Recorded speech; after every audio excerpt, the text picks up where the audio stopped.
Here come the next theory, liquidity preference theory of interest. This theory is basically given by Lord Keynes.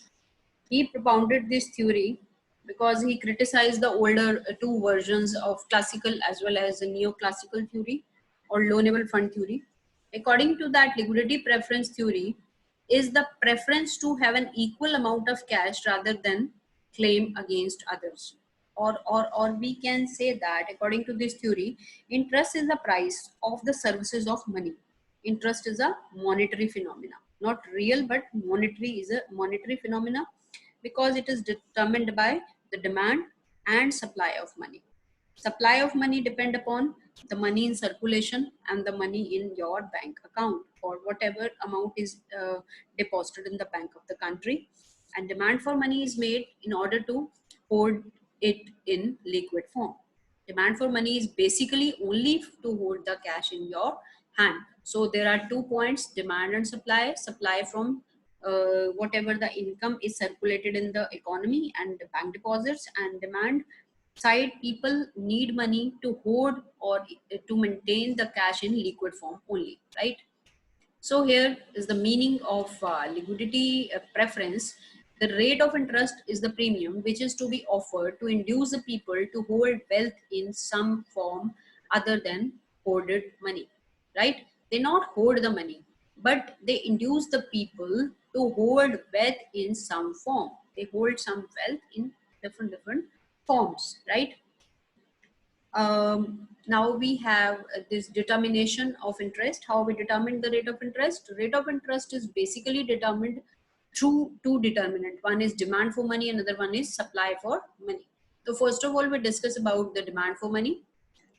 According to Lord Keynes, demand for money is uh, basically for basically for three reasons. People demanded money for transaction motive.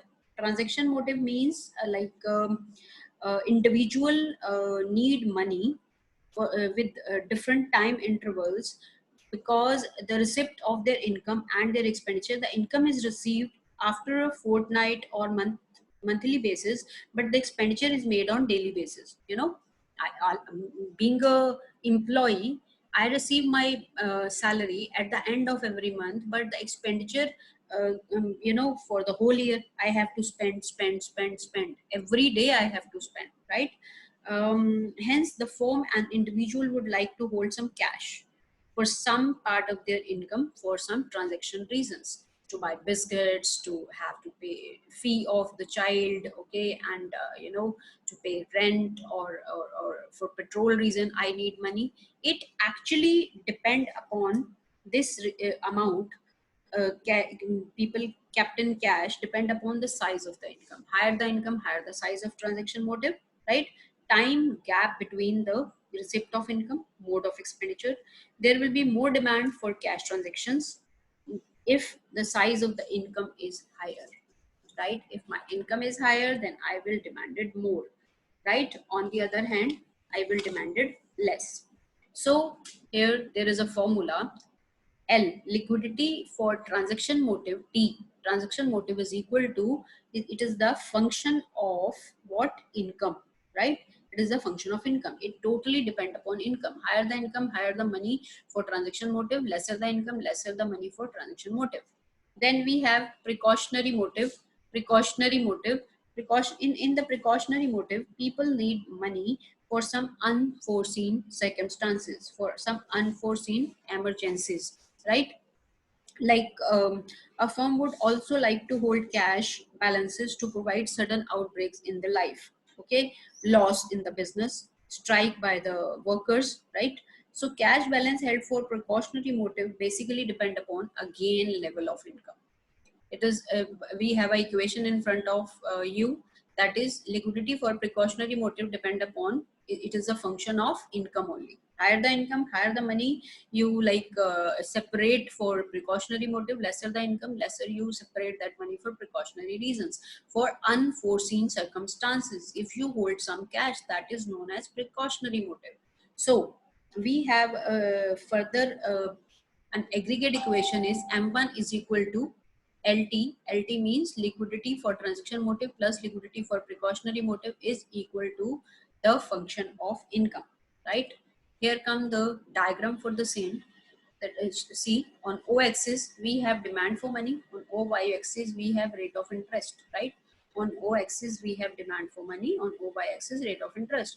Whether the rate of interest is 2% or 4% or 6%, you demanded same A B amount.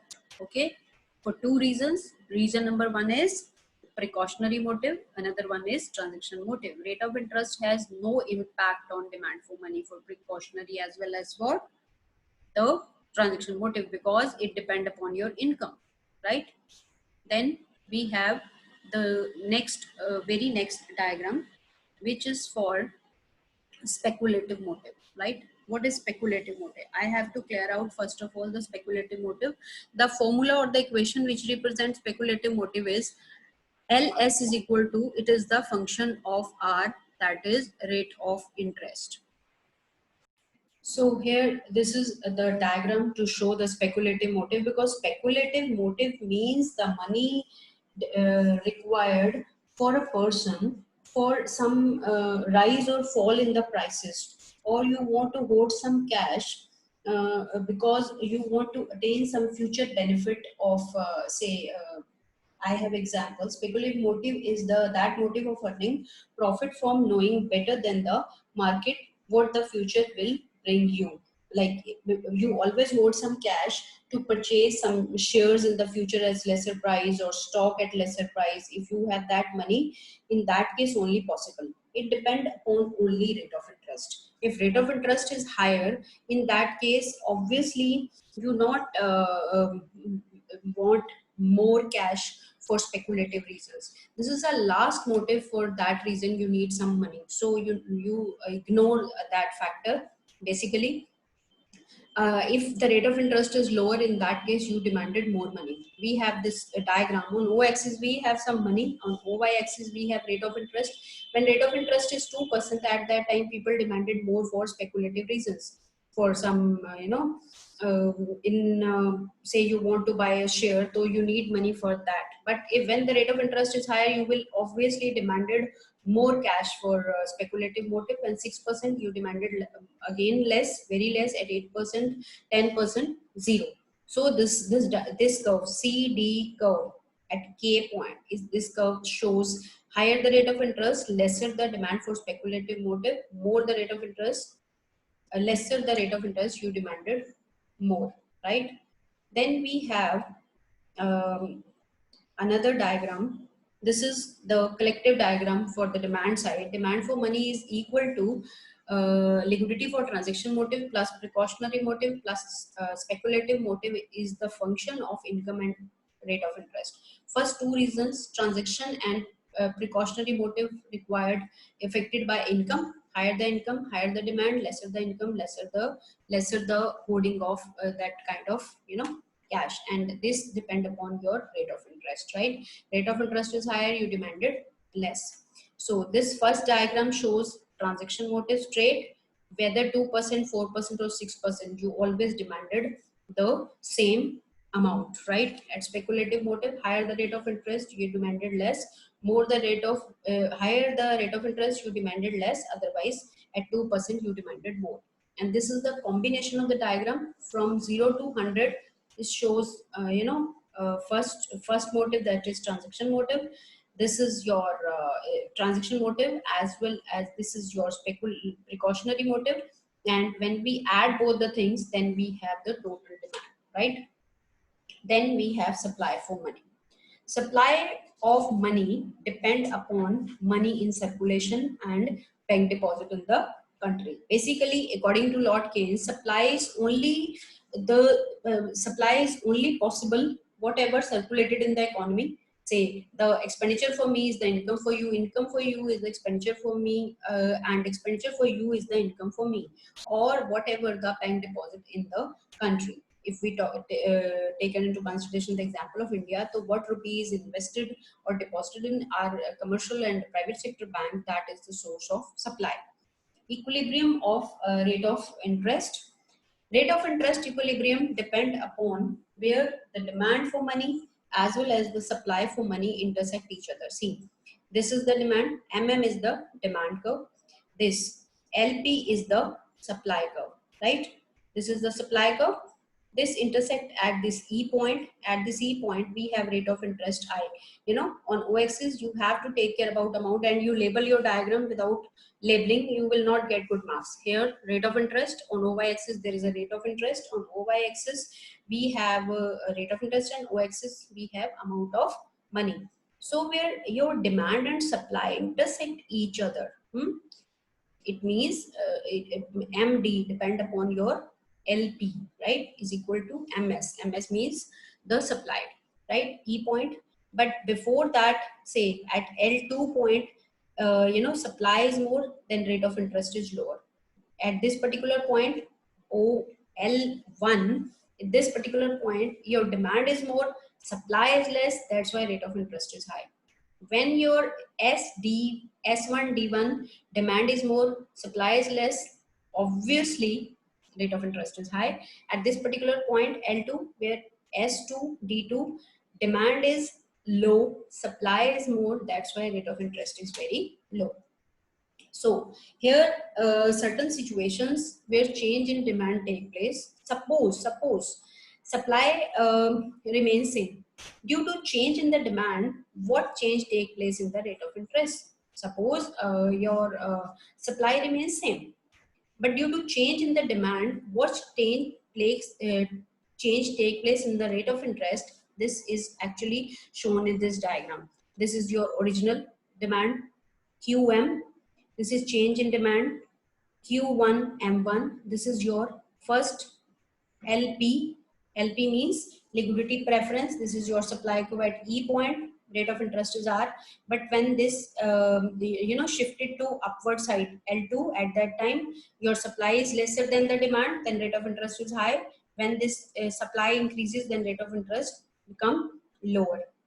Then this is again what change take place in the rate of interest if supply is lesser or greater. This is your demand, LP is your demand, this is your supply S, right? And at supply S, where demand and supply intersect at E point, then rate of interest is OR. Okay, when supply reduces from SM to S1 M1, at that time your equilibrium shifted backward. The rate of interest is higher because your supply is lesser and demand is more. Here at E1 point, your supply is more and demand is less. Because of that reason, your rate of interest may be lesser. Again, I am backing my PPT, last PPT, change in the demand for money. See, demand, this is supply. Sorry, I was explained here earlier that this is this is supply, this is not demand. QM is the supply. Q1 M1 is again change in supply. What change take place? Change take place in demand. Demand, see, this is LP, first demand. Put on, cut at E point, rate of interest is R. But when it shifted to LP1, at that time your rate of interest increases because your demand is more than the supply, right? Then this is again situation when your demand is lesser, at that time automatically rate of interest is lesser. Here you show the impact of change in LP. In the next very diagram, you have to express change in the supply and there is no change in the demand. Now we have a concept of liquidity trap. 3 marks question. This is again important. Liquidity trap is basically influenced by LP is equal to, LP is the function of R, and R means rate of interest, Y means the income, right? So it means that when the rate of interest falls, below a particular level, see, this is X, below a particular level, if rate of interest reduces from this OX level, more less than OX level, in that case the people like to hold all their money in cash rather than to give it to loan. This situation is known as liquidity trap. This is the situation of liquidity trap. When your rate of interest fall below a certain level, that in that situation people try to hold the cash instead of giving to loan. Okay, this is the situation. This is the situation of liquidity trap. People try to hoard cash instead of giving to the people, right? Then we have criticism. Again, this theory is criticized by modern economists. So first point is indeterminate. Otherwise, this point was again and again criticized by Lord Keynes in classical as well as in loanable fund theory. Indeterminate means classical theory of interest was criticized by Keynes, as I discussed here. But now, total liquidity preference theory, along with rate of interest on level of income, but the total theory depend a turn around and around rate of interest and income. Liquidity preference theory cannot be known unless the rate of interest is known. Okay, if rate of interest is not given, your theory has no meaning. It means without the knowledge of the income, it is not possible to know the rate of interest. How can you know the rate of interest if you don't have income? They ignore the income factor. As such, this theory is also indeterminate. It means without the knowledge of income, you cannot possibly understand the rate of interest. Means the same can be said in this theory also. If the classical theory was criticized on the ground that they not mention the monetary factors, so this theory again not clearly mentioned what is the source of rate of interest, how income came from, how investment affect income, right? More emphasis on monetary factor. This theory give more stress on monetary factor. They not they not taken into consideration the real factor like productivity, time preference, absenteeism of money in their hand. Okay, Higgs and all criticize this. Saving waiting ignored. Next point, Lord Keynes ignored the saving factor, the waiting factor. You know, interest is a reward for waiting also. Interest is a reward for saving also, because you save. That's why you are able to give it as a loan to other people. Na? That is ignored. Saving is essential source of any country's development. Without saving, there can be no liquidity possible. That is ignored. Then we have only short-term period analysis. Rate of interest is short period alone. What will be the rate of interest in long run? It has no answer. This theory is only short period theory, not long period theory. But in real life, there is also a long period. Inadequate explanation of the problem. You know, inadequate explanation of variation in rate of interest. Rate of interest, this theory not clearly express their views regarding the rate of interest. Liquidity preference theory, basically variation in the rate of interest at one point of time, that is not explained by Lord Keynes. A person will lend his funds at different rate of interest for different duration of time. Okay, although his liquidity preference under all the conditions remain uniform. Okay, that is incorrect. Not always same, right?